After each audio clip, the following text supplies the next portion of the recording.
Hujan bukan penyebab banjir oleh ahli hidrologi Djoko Suryanto dan ahli agama Ustadz Dr. Adi Hidayat LC/MC. Nah, seperti ini hujan bukan penyebab banjir. Nah, ini banjir di tahun 2025.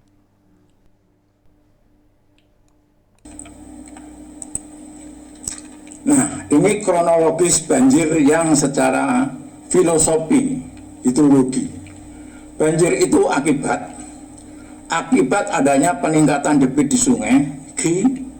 Debit di sungai meningkat karena koefisien runoff meningkat. Ini C. Sekarang ini kira-kira sekitar di atas 80% koefisien C-nya.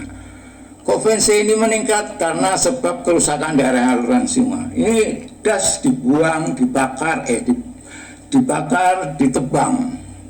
Nah, untuk mencari debit banjir, V sama dengan C kali I intensitas kali A. A itu luas daerah aliran sungai, dari tangkapan hujan.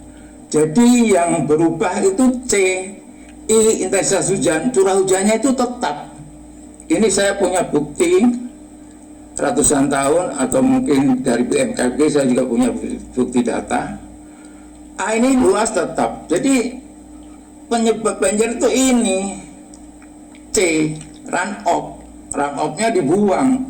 Tapi kalau runoff-nya dikelola, ditampung, diembung-embung, di kolam tandon, di kolam retensi, di bendungan, di kolam tandon, diresapkan, biopori, sumur injeksi.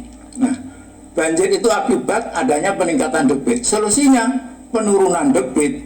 Menurunkan debit adalah menurunkan koefisien C. Nah, ini terbukti secara ilmiah. Itu jadi istighatsah, meminta kebaikan. Nah, ini ingin memberikan pesan bahwa sebetulnya yang turun dari Allah itu semuanya baik, tidak ada yang tidak baik. Semuanya bermanfaat. Jadi ketika Allah menurunkan hujan itu, menurunkan air dari langit, itu tidak ada yang mengandung keburukan, tidak ada yang mengandung kejelekan, semuanya baik. Yang menjadikan semua itu diterima oleh kita dengan tidak baik, atau misalnya menyebabkan banjir dan sebagainya, sebetulnya bukan karena Allah, karena perilaku manusia juga. Kalau hujan itu sifatnya baik dari Allahnya. Bahkan kalau diteliti dari sisi pengetahuannya, pengetahuan ilmiahnya, setiap tetesan hujan yang turun dari langit itu mengandung manfaat bagi manusia, kecuali bila bercampur dengan zat-zat lain yang diterima oleh kita. Jadi kalau misalnya maaf ini, kita alami hujan kemudian banjir, ada sesuatu yang tidak kita harapkan, yang harus berevaluasi itu kitanya.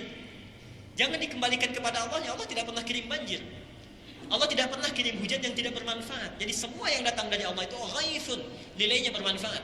Kalau kita kemudian merasakan ada banjir, ada yang sesuatu yang tidak baik, kita yang evaluasi.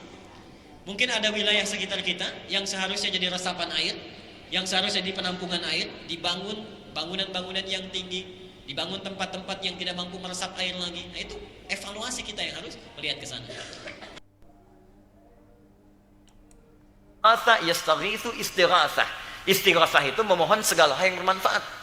Hujan ketika diturunkan oleh Allah disebut ghaits, untuk memberikan kesan bahwa dari Allah tuh nggak ada yang tidak bermanfaat. Jadi ketika Allah turunkan hujan sebetulnya ada manfaatnya.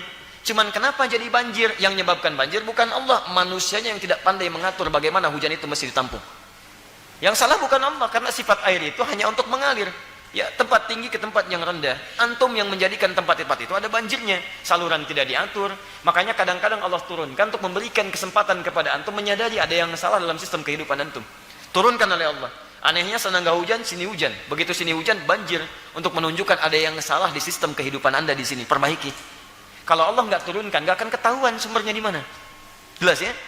Jadi membaca semua yang dari Allah selalu positif. Jika anda punya bacaan positif, maka ringan kehidupan kita.